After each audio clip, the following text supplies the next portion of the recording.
Hi.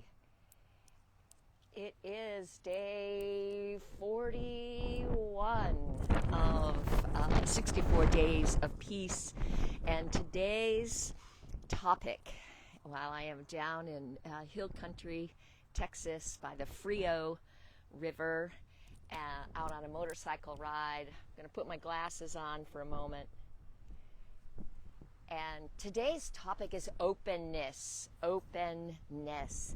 And I've got this camera rigged on a tree. We'll see how long it lasts. But if you just open yourself up, you see how different the world can be.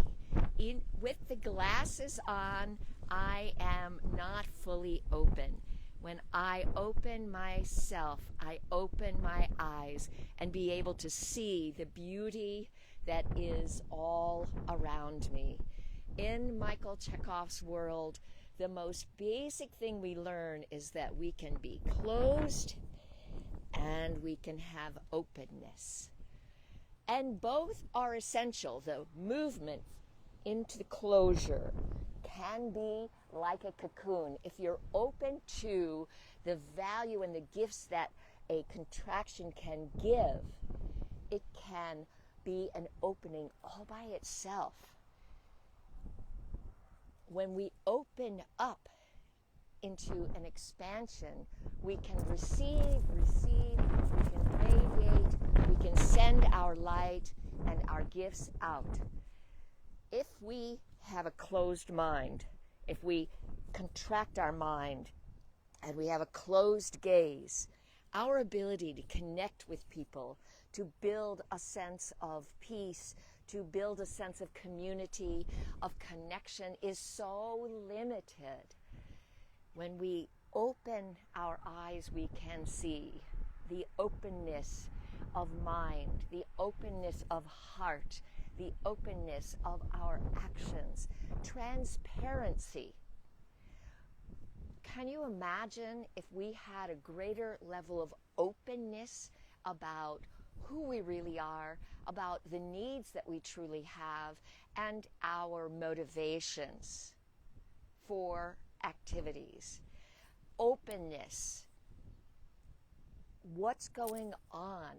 If you open yourself to others, it will be much easier for them to help you get your needs met.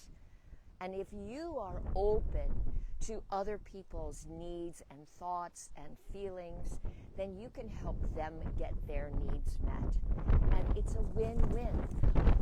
Being open, open, open, open, or close, close, close completely shifts the amount of peace that you experience inside. So,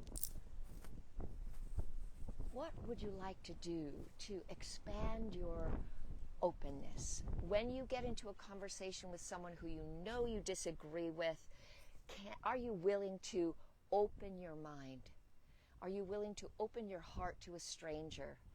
Are you willing to open your field of activities and expand what it is you do? Openness as a path to peace. Openness, openness. Open, open, open, open. I hope that you have enjoyed the Frio River. Apparently there was a hailstorm last night, and there's a pile of ice and snow behind the cabin. Amazing. But I'm open to it.